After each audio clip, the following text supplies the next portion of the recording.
Your Hangout is on air live. Don't mind me, I'm just tuning my guitar. And we will have an archive on YouTube, so if anybody is unlucky enough to miss this exciting liveness tonight, posterity will judge. We'll have a chance to get back to you. So I thought it'd be interesting to talk about our experiences so far in the launch of Thought Vectors for fall 2015. Maybe share some exciting things that are happening. Kind of keep it towards the glass half full, but if there are any instructive glass half empty, or as I heard a colleague of mine say quite recently, glass empty and cracked. I did hear somebody say that, and I won't tell you who it was, but I'll send her an email tomorrow and say, hey, you got a shout out last night, but we redacted your name. And anyway, we can share that too, as long as we don't mention any names and we protect all the innocent people and all the guilty people like me. So, who wants to go first with some stirring testimonials from the first week of Thought Vectors? Or second week, I guess. Well, I'll jump in. I'll say, you know, I am absolutely pleased at how my students are not just keeping up with blog posts, but really putting forth some insightful questions and comments. You know, for just to give an example, one of the associative trails that a student put forth, you know, what she was arguing is like, you know, it's showing me things about what I'm doing in searching that I previously wasn't aware of. And so I interpreted that in part as making a lot of that just tacit experiences, you know, visible so that they can, as a point of evaluation, analysis, and building on. And from there, we had a little activity in class where students were entering into each other's blogs and making comments and connections, with the idea to make connections off of that. And I was really pleased at how they were linking their personal experiences, particularly their academic experiences, to what others in the class was saying.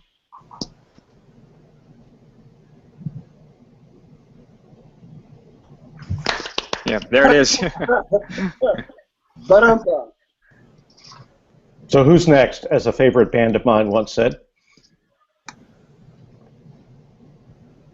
I'll jump in. So Enoch and I both teach the face-to-face courses, and that's been interesting just because, you know, the last time we did this, it was all online.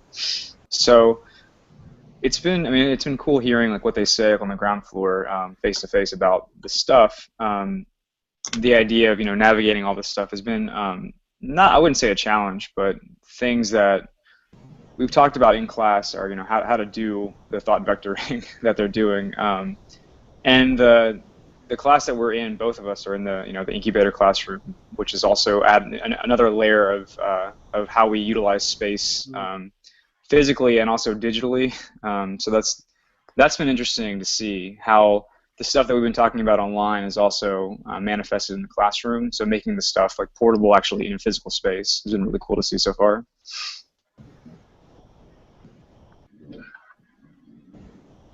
You know, I'll just jump in here because my experience has been a little bit different. It's not often your professor goes in for surgery in the first week of class. So mostly I want to say to my students who are maybe watching this now or will watch this later, thank you for hanging in there. I think we're in a good place now. And a special shout out to Bonnie, whose mic doesn't seem to be working, but can you wave, Bonnie? There's Bonnie. Thank you, Bonnie, for filling in where need be. And I look forward to getting my group on board with the larger ship. Our little emergency vehicle's catching up, so we're coming. That's perilously close to a Star Trek metaphor, John. I just want to say. Purely coincidental.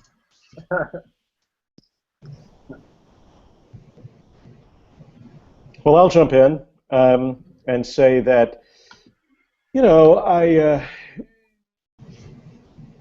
I feel like there's still a lot to do to try to make my own thinking more explicit in relation to the experience that I'm sharing with my students. Not to dominate the conversation with them, but I feel like in some ways teaching a fully online class, as we did in the summer of 2014, really forced me to be very, very explicit about everything I could imagine, because I knew this was my shot, right? It was all going to be email, Hangouts, and stuff that was online, and I wouldn't have a chance to try to play catch up or do anything in the face-to-face stuff. I'm teaching one of the hybrid classes, which meets once a week for an hour and 15 minutes, and then the rest of what we do is online. And I just met with my class this afternoon. And it was really interesting. In some ways, the hybrid experience has been great so far, because that bandwidth, community, face-to-face thing is wonderful. But it also has been difficult to find the bridge between the once-a-week face-to-face experience and the fact that we are really needing to do almost all of our work together online. So I've been playing catch up with that a little bit. I noticed a date mistake on the syllabus as we were looking at that today, so I'll be cruising over there to the main Thought Vector site to fix that in a little bit. I will say, though, that I think that the really, really good part for me is just thinking and witnessing again how strong the bones are of the assignments we put together and the syllabus. And I say that because while in many ways I feel like I haven't been as fully present online or face-to-face as I would like to be, and that has made it difficult for some students who are still kind of struggling to get their heads around it. In many ways, though, the assignments are just pulling the stuff out of them. It's just amazing. I had a student today who had written an associative trails concept experience all around a kind of a narrow topical exploration, but richly detailed, related to interests she had in stuff related to green movements, Greenpeace.org in particular. And so when this works, it can work in a really striking way. She got her blog post in on time, which means that her blog post was there for people to comment on, and 6 people did comment on it, and the post was great. The comments were great and thoughtful. They had absolutely nothing to do with my presence as an instructor at all, which was also kind of cool. I hope I don't mess that up when I figure out a way to be more present. But the really cool thing was almost everyone noticed that they were working in a more mindful way in relation to the internet than they usually do, and that they were able to share that. So that was like, oh my gosh, I mean, that's just it. There it is. And they didn't even know they were doing it. It wasn't in response to Dr. Campbell saying, what I want you to do is be more mindful in relation to your work on the, it was sort of happening in spite of me. And there it was visible, I could point to it. And one person actually said in her comment, see what you did there in the last sentence on your post. You actually did the thing that you've been describing having discovered as you looked at your own history. So it was this beautifully recursive moment. It was a beautifully kind of meta-mindful moment. And the next post that the student wrote was her free range post, which was, thanks for reading, in which she essentially said, I'm kind of overwhelmed by the quality and number of comments that my post got. So my point of view is always, if that can happen once, it can happen 20 times. I just have to figure out how to stimulate that and also get out of the way of that. And to wrap it up again, long story short, I think it's because the bones of the assignments and the structure, the sequence of it, if the students are really willing to give it a shot and engage with that, is really, really strong. So I was just absolutely delighted by that. Not everything is up to that level, but we could see that as a class. And there were other cool things as well, but that was the one I wanted to share. Jason, you're up. Hi, what is the question? How's stuff going? Pretty good. Yeah. How's your class, man? Yeah.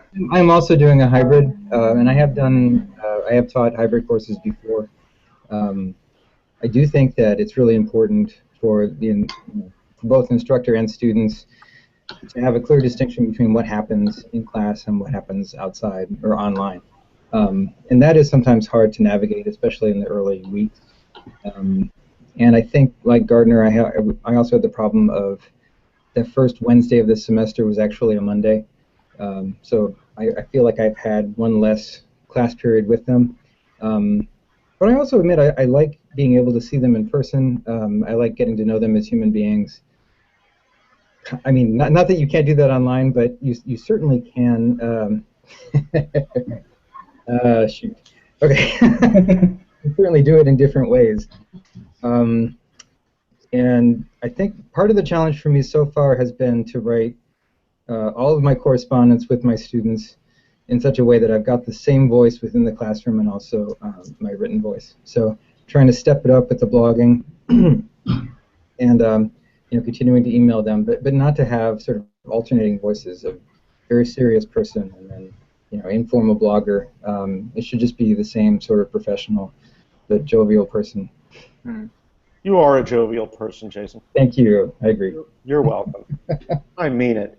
I mean it.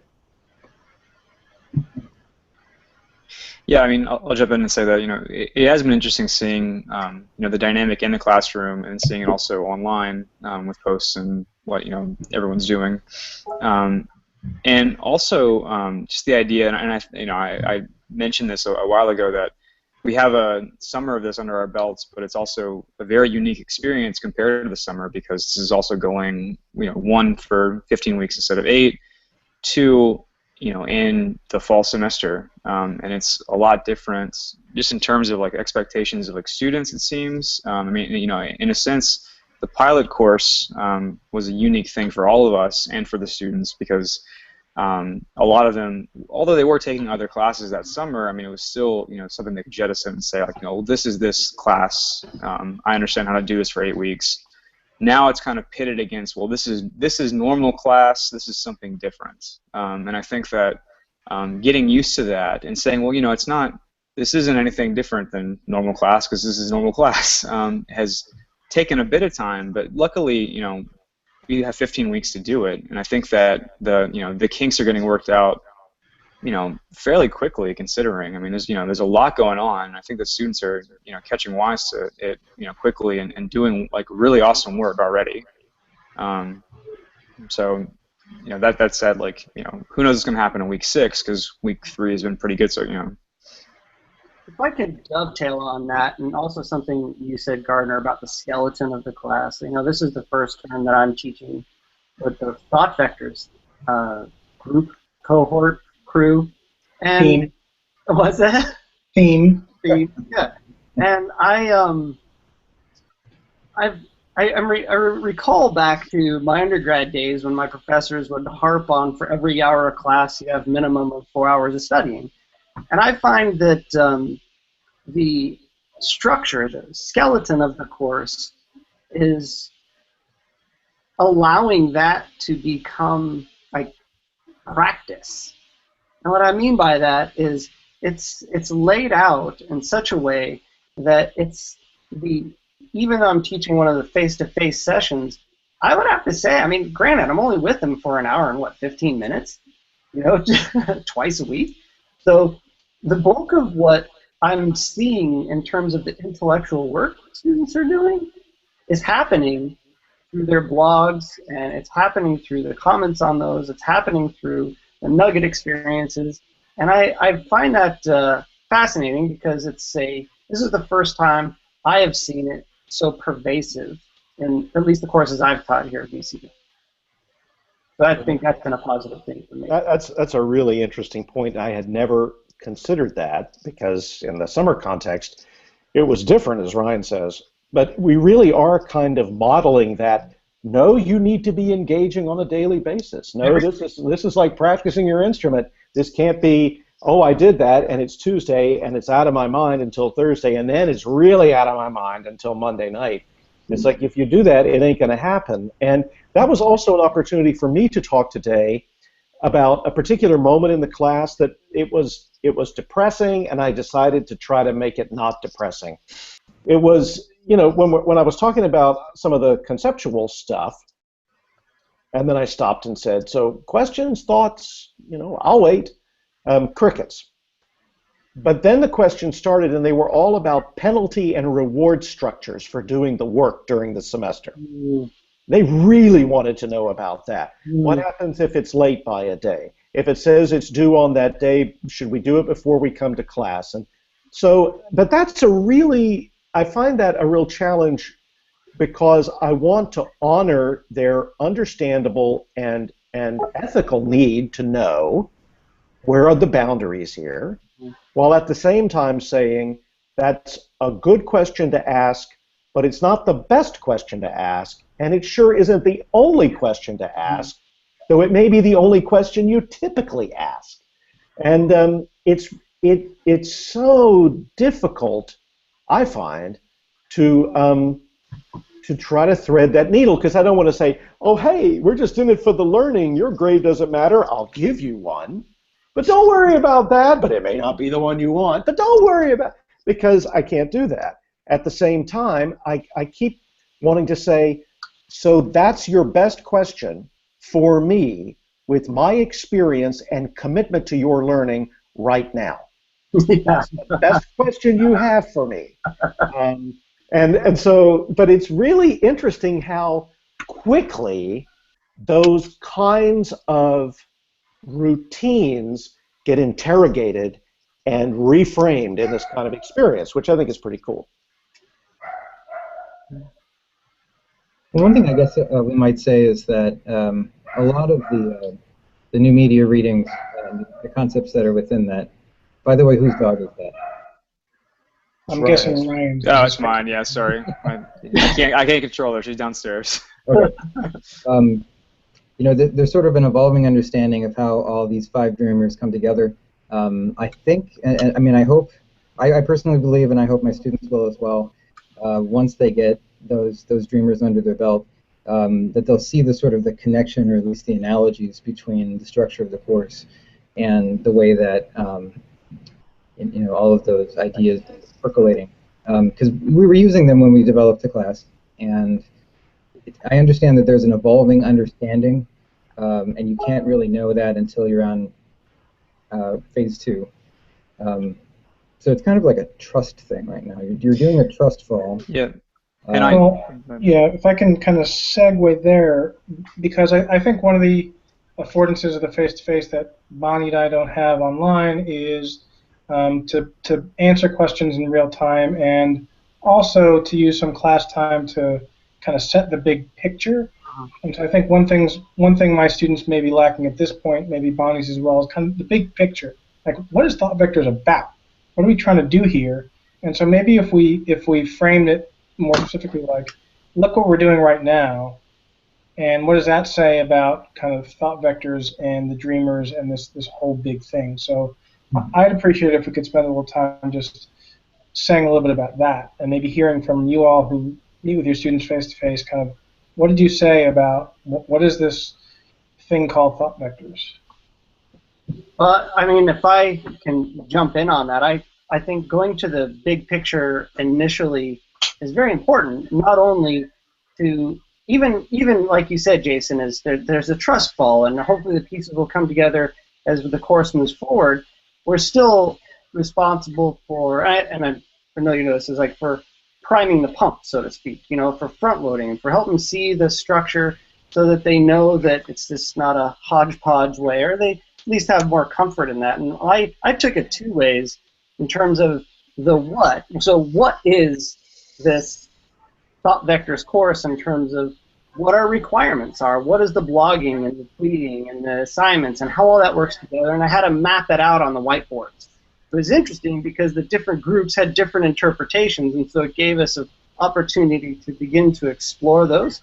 Not enough time to explore that, but that's been what we've been focused on. And then it actually is going to the section where we're moving is what Jason just pointed out, which I think is a great question. How do these 5 dreamers fit together? I mean, and I'm trying to link that through this whole lens of inquiry. And so what I also did is put on my course page an entire page dedicated to what is thought vectors, and I put the big thought picture, and then I put, the big course picture. And the big course picture is, the theme of digital engagement expedition. And so that's how I've been playing around with it. But, it makes more sense in my mind, having studied the structure of it all, than it does to students right now. And I think that's time well spent as we work through the ideas to always position them within at least an emerging understanding of what that overall logic is.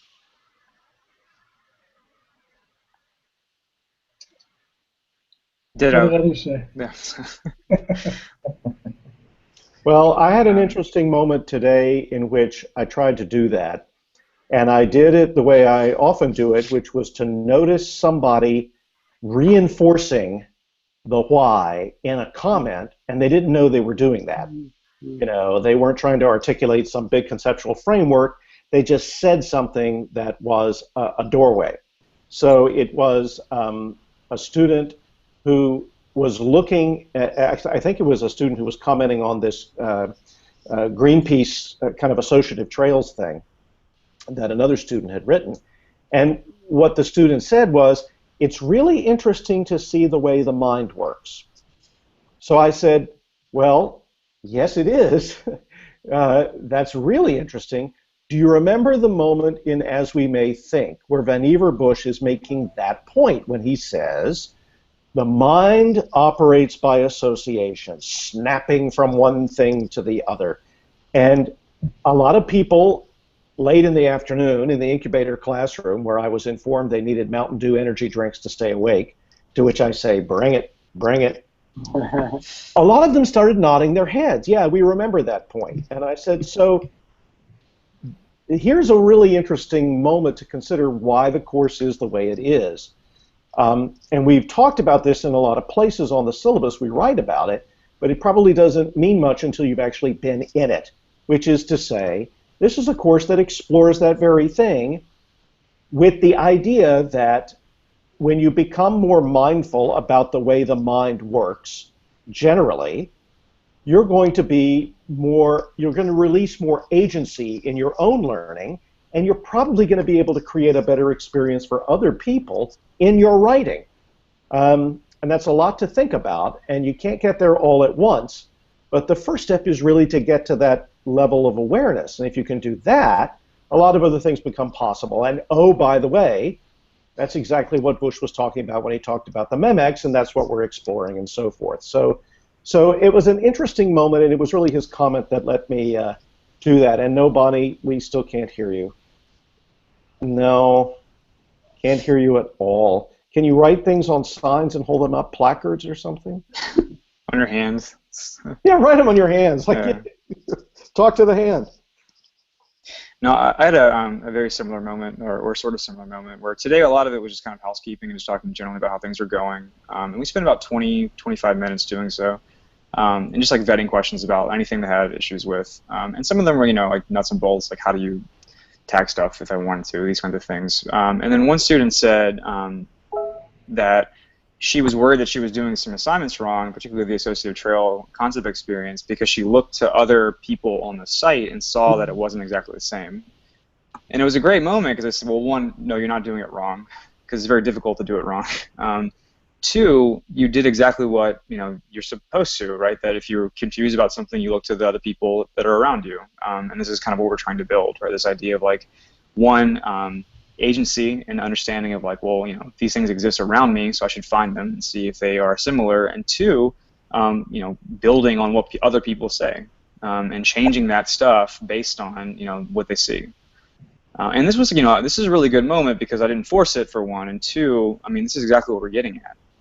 This idea of, all of us working together to understand the material, but also understand what we can do with it. I like that idea of what you can do with it also. I put my, one of the themes that I saw emerging from each of from the 5 thinkers and from you all in the first iteration of the class, I inspired the name for my class blogs, my course website, and that was I2A, Ideas to Action. And so I want the free exploration of ideas through those rich and beautiful trails that we're going to venture down. Some will abandon and venture down others, and eventually, what does it look like? How's it going to come to fruition? I mean, all of those five thinkers are thinkers because they're not only visionaries, but they were also highly disciplined, curious to the point of working toward creating something. And that's one of the key themes I've been trying to surface. I do like the idea of going or thinking about it in terms of going from ideas to action.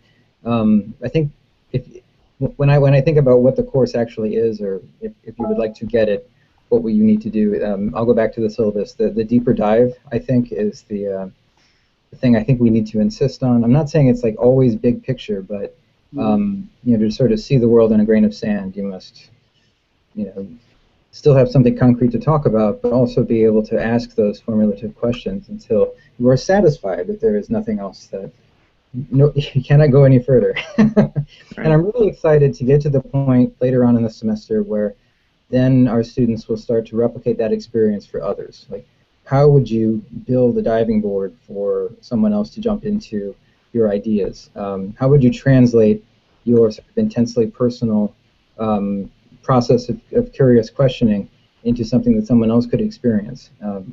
That's exciting. And I also just want to say, once again, going from fully online to hybrid means that I've had to step up my game, both in terms of blogging, but also in person.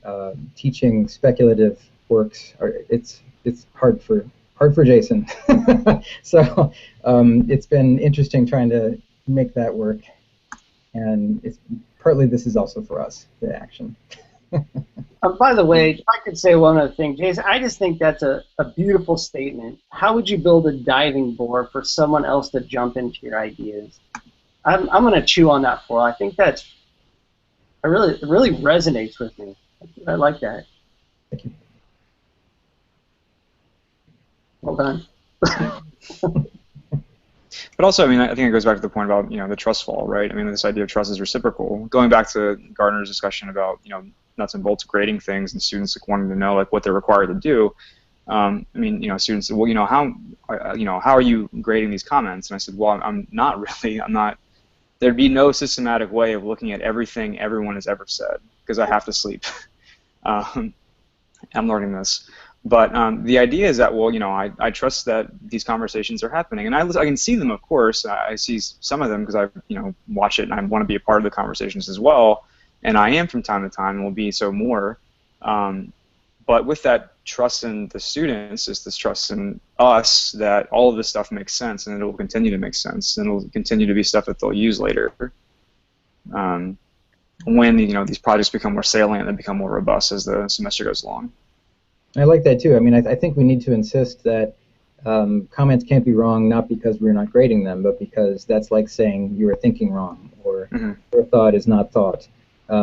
In the early stages, especially if they're trying to build up some sort of persona by blogging, then it's not as though there's no wrong way to do that, because you could stop blogging and that would be wrong. But you are going to find your own personal way to do it, and it is a good thing that it is different than others, and I think we just need to hit that as many times as we need to, I think. Right. Well, and when that came up in another place in the class today, I said, the thing of it is, I mean, without saying learning is its own reward, which is of course true, but I said this experience is a real adventure, and you're really going to enjoy the adventure because you're going to create it for yourselves as well, and I'm going to try to help that happen. But it's really a different way of thinking about why does it matter that you do the assignment tonight. You're doing it for each other. You're doing it for yourselves. You're doing it because, again, you trust that this is going to add up to something whether or not a teacher grades it.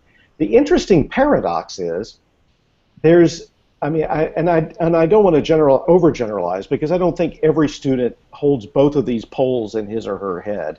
But what I've observed, and in today's class it kind of came out in a big way, is that there's the you need to tell me everything so I can do what you're telling me, and I wish we weren't reading all of these old guys because I want to do something I already find interesting. And I'm like, well, that's really kind of backwards. You want to do this because it's going to be an adventure, and I can help frame and prime that by adding some of my experience and some of my own, authority in the good sense to help put this in a bigger context than you might realize already. And I even said at one point, it's a feature, not a bug, if people keep asking you in college to read stuff that it wouldn't have occurred to you to read. That's actually part of what you pay for. But then I also said, now in phase 2, we're going to open up a lot of this, and it's going to be really interesting to see where you'll get what you want to propose, what you would like to be able to work on. And the conversation went on a little bit, and then you all will laugh because I've always wanted Reddit to be in the mix somehow. This one person said, so I want to read something in Reddit. And I said, phase 2.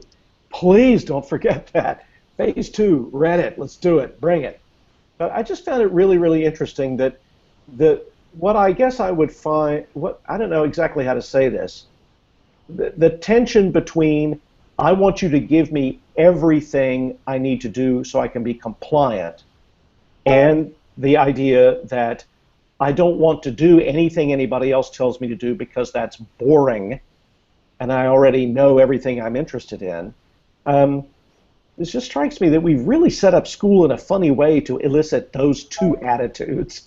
It's just it's a kind of a crazy business in some ways. Well, Ryan and I have been talking heavily about this very idea because teaching in an incubator is about power. It's about questioning our very conceptions of what the teacher's job is versus the student's job. And I think that I like this idea, of this exploration, this idea of adventure, because if anyone who's been on a real expedition or adventure knows that there are times where it really isn't nice, and you have to do your research, and you've got the highs and lows, and that's what makes it an adventure. And I'm thinking, you actually, Gardner, sometime last year wrote a blog post that I used as my provocateur questioning thing, and it says, if your class was a river, what's downstream? I think the same applies to our looking at, and I was bringing that into the associative trails, what are the implications of our thinking and our action, and how are you going to evaluate the quality of that? How are you going to create it as a diving board? How are you going to convince me that I should read it, that I want to read it? I think it is about challenging some of the fundamental assumptions, or at least these patterns that we have been conditioned into. I stand by that. I think that's one of the fundamental premises of. Well, okay, I don't know how many fundamental premises we have. One of them, I think, is that an idea which is shared with others, or which needs to be articulated to other people, will become a stronger idea. That if you can't explain it, then you don't understand it. And that although we are all on personal adventures, we're also all in it together. And we can draw upon the strengths that each of us bring. I think there are other premises, but I mean, that one really, when we're talking about adventuring, you can go solo, right? You can get yay far, or you can try to engage and connect with other people in this experience, which it's clearly designed to get you to do, or at least afford you the opportunity to do. Then you can get farther. Also, I think bootstrapping is one of the premises, and we insist on depth.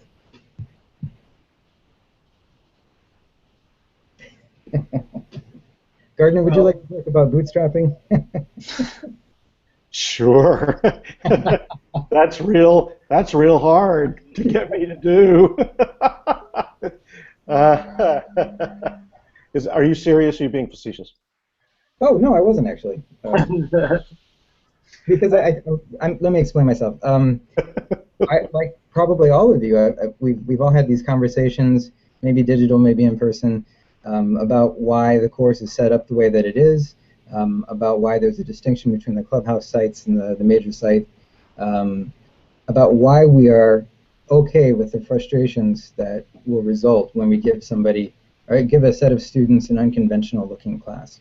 Right. So this is what you made me think of. It wasn't the first thing I was going to say, but it's a better thing, I think, because you said just what you just said. Bootstrapping is one of the key things to be able to do. It's one of the key smart human tricks, as I was trying to explain to my students, because, I don't know, maybe they saw Letterman and Stupid Pet Tricks. I know he quit doing that probably when they were, like, in the womb or something. They were all born in the 90s. I don't understand that. Somebody can help me with that. But that's okay. My kids were too. It's just that makes sense. So anyway, so I think about smart human tricks, and I think about the fact that bootstrapping, where you can almost begin anywhere, but then you begin to iterate on certain strategies, and Engelbart would link this to humans using language, artifacts, and methodologies in which they are trained. If you do that, if you learn the trick of that, you can almost do anything with your mind, because what you have is a set of heuristics, a set of protocols, a set of intuitions that allow you to start to iterate in ways that begin to move you in particular directions. So to make this very concrete, what do you do if you pick up a book and you're not interested in it? Well, I mean, you could just put it back down. That's fine. But if it's in a curriculum, and people who've thought about this a lot say, this would actually be a good thing. The best of our thinking right now suggests that this may not be perfect, but it would be a really good thing. It's just like a guitar teacher sitting there with you saying, if you hold your hand a little bit differently on the neck, you're going to find you can reach some other strings pretty quickly, and so forth. So once a student understands that it's not just guitar lessons, or what do we do if we're bored by man-computer symbiosis, but, the nugget thing, that's actually a way to bootstrap myself into becoming more interested in what I'm reading, as well as learning to be more critical and more of a close reader and so forth. It's like, all right, I don't know what this Licklider guy is going on about, but it's really weird the way he starts the essay. I'm like, yeah, that's it. Just start there. It's really weird. Man-computer symbiosis, and we're talking about like larvae and stuff. Right. Make that weird. Make it really weird. Now let's use that to kind of bootstrap a little bit. Same thing you have to do when you're teaching poetry, right? You have to say, this is actually a much odder thing for human beings to do than they may have told you at your commencement ceremony when they did the road not taken and got it wrong. So let's back up a little bit, and let's have some kind of wicked serious fun with this, because Frost willed that to us, and now we have it, and this is beautiful. So I think about that, and I think about how long it's taken me to learn as much as I have, which is not everything, about how to bootstrap stuff inside myself so that I can start going in a particular direction. And I just think about how lovely a thing that is for learners who are really at the beginning of one of the biggest moments of an expedition that they're ever going to experience, to begin to understand, you can do this, and you can do this in ways that may suddenly mean that you wake up one morning and the world is a little more vivid. Everything's a little sharper. You detect more odors. You seem to be able to see around corners. It's a little mind expanding. And that lies within your agency. In fact, nobody can really do it for you. Last year, Tom and I posed a question to our UNIV class, and it was,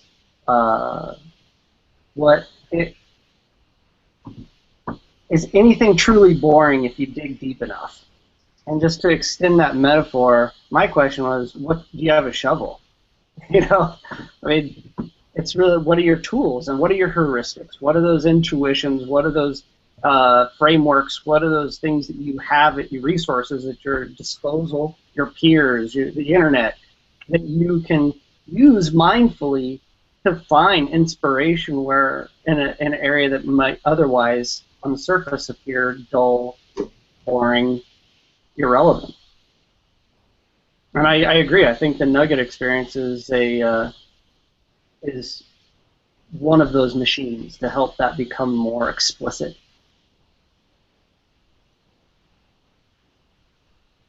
Yeah, I mean, it's a challenge to read something if you're not incredibly invested in it at times. That's certainly true, but that's just trivially true. Um, but the idea, I mean, and no student's going to see it as a challenge off the bat and to make something their own. But I mean, that's the thing. I mean, there's a lot of empowerment there. So well, like cut this down to size and make sense out of something that makes sense to you and is actually worthwhile to talk about. And I mean, we know this has happened in our, summer iteration of the course, in other courses that we've taught where students have done or at least some very similar things. The idea is just getting them to understand that, that's what they're doing, and they can see this happening with other students at the same time. And that's, I mean, for lack of a better word, but that's just awesome. It's the best. I said something today in my class that I guess I want to modify. I told my students that I think one of my axioms or one of my premises is that if you write a lot, one way to write better is to write a lot. And I don't think that is it's not automatically true. It does depend on what you're writing. If the goal of writing is to express oneself in a way that is personal or that allows one to more fully sort of gain the empowerment that Ryan was talking about, or to gain the confidence to speak as peers with the people that write the sources that they're reading, or to have the feeling of possibility that would be required to sort of jump off a cliff. The cliff is anyway, the metaphorical cliff that would be required in order to do some of the really adventurous stuff. One way to do that is to try to own your speaking voice by doing a lot of iterations of saying, this is me, this is who I am, realizing that you don't have to be that person all the time, but it will combine eventually into an image that you're projecting to the world. I think that I guess that's if you write a little bit every day, then you become more yourself online adaptation. That really makes me think of something that just and I wonder how I might be able to express this in class. It probably appears to our students that all the things we have them read were very comfortable documents to write, were well accepted by people sitting around conference tables, all nodding in agreement when they came out, and that they have been greeted with nothing but a kind of routine, sure, ever since. But in fact, I mean, Bush was in a little bit of a different situation, maybe because he was already so much a part of what we would have called the establishment in the 60s, if I'd been old enough to call it that then. But Licklider was jumping off a cliff.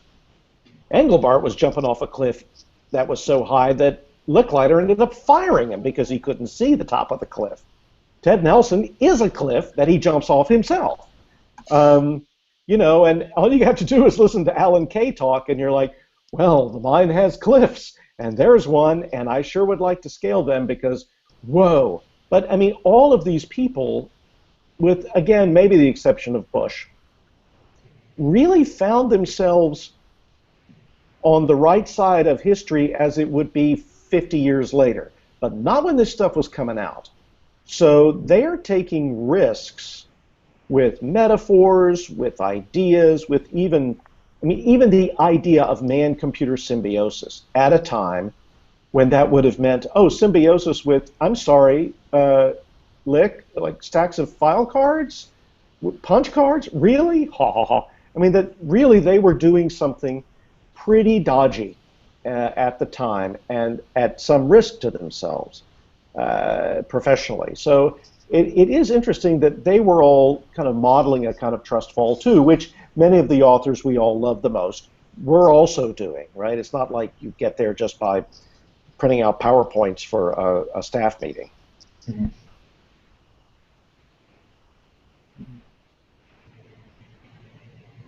Yeah, I mean, it's a great point too, just to say that, even though these things are, I mean, they're dated in the sense that they're older than the things that we're reading, that are published last year. They're still very much a part of live discussions that we're having currently. They're influential, and that's important, and we can break that down and talk about why they are, or why we can still disagree with this stuff, because that's very much true too. And I think it goes back to the point that we were all making a bit earlier. It's that these things are what people make them, and what they're making them in class now.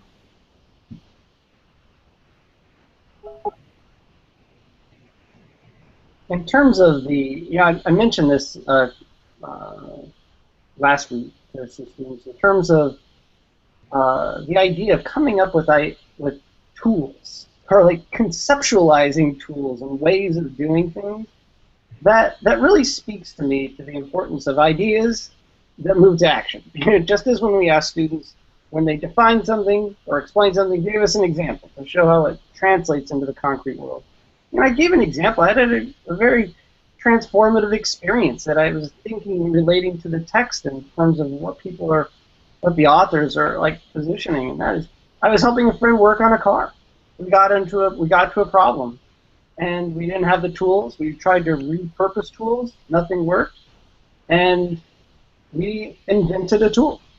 We figured out what we needed. We machined the parts, and it only fixed that one thing.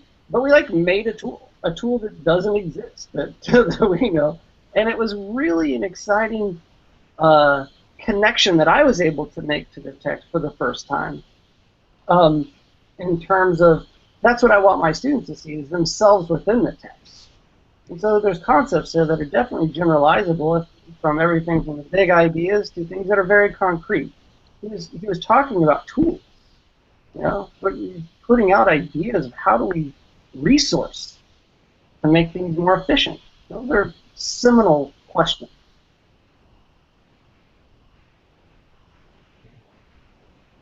I wish we could hear Bonnie. I love what everybody's saying, but I see Bonnie there, and I'm like, Bonnie, your voice is always so distinctive, and your ideas are so, just kind of lovely and interesting and encouraging, and I'm saying all these things just to let you know we miss you, but it must be hell sitting there hearing all these nice things and not being able to talk, right? Well, hi, Bonnie. I wish we could figure this out. I don't know if there's a way to do it. Can we invent some tool on the fly to bootstrap Bonnie into audibility? Jason? Are you trying to make sound?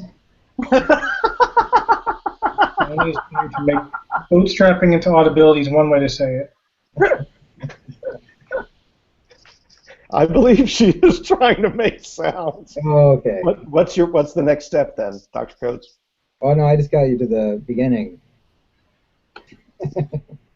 All right, this is the Bonnie bootstrap into audibility game. Next move, please. Oh, wait a minute. Whoa! I think that's a good sign. Yes. Yeah.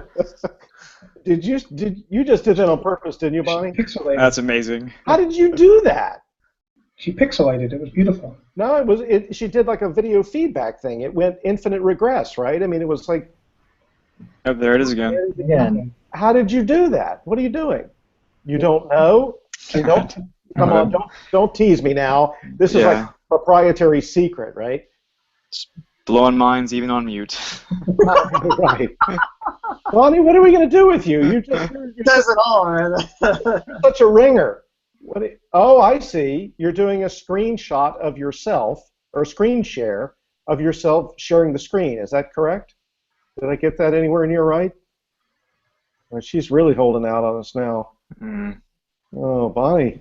Is the microphone on? Every now and then I see the little mic icon that says no. So I'm wondering if she sees it too. She's muted. I can't. I should be able to unmute her, but it's not letting me unmute her. No, that says she's mute on her end, right? Right. Are you saying you can operate our computers, Dr. Becker? Should I know more about that? I am in. I'm in mission command here, and what's interesting is the little arrows I have on each of your pictures. One of the options is eject. So I can, Well, that would have worked well for the 007 section last time. Going over jalopy. I miss the Fighting Secret Agency. I'm not going to lie. I'm not even going to lie. I miss it. I know. It was a different time. It was a different time, and it's out there. Rooster Kale's got it on the Internet Archive. Hi, Bonnie. Boy, she's got an exasperation face on now. I'm not. Yeah. Is hearing her. No. So I think if Bonnie were here, here's what she'd say. Now the mic works. if only. If only.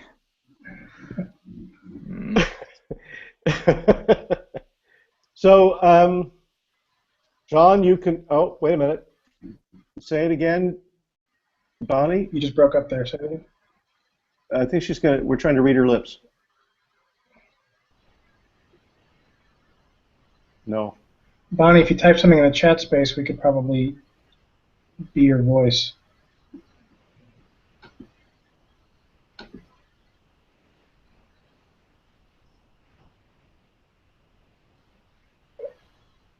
Bonnie is reflecting. She will be typing shortly. She will be.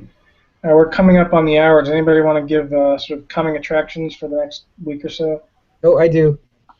Go ahead. So I've been sort of out of commission for the last several days, attending to things at home, but I still fully intend to write a series of analyses of web things, web spaces and web tribes. So I'll look for those on a Twitter feed near you, Awesome. and maybe you'll find them soon. And I need to hang the formulated versus formulative concept experience on my Clubhouse site. It always comes up so fast, and then I remember, oh no, this one's really important, and I'm like, I'm already behind. But I really do hope that the bootstrapping thing, which also appears in a slightly different guise in Licklider's description of formulative thinking, the kind of trial and error backgammon match that you have with the computer who helps you iterate through better question formation, will be something that they'll be able to explore. And there's Bonnie. This is so frustrating, she said, sad face. Mm-hmm. But yeah, the formulated versus formulative, to me that's always been a really resonant piece of the Licklider for me, because the formulative part doesn't get thought about very much, but I think it's one of the keys to the kingdom.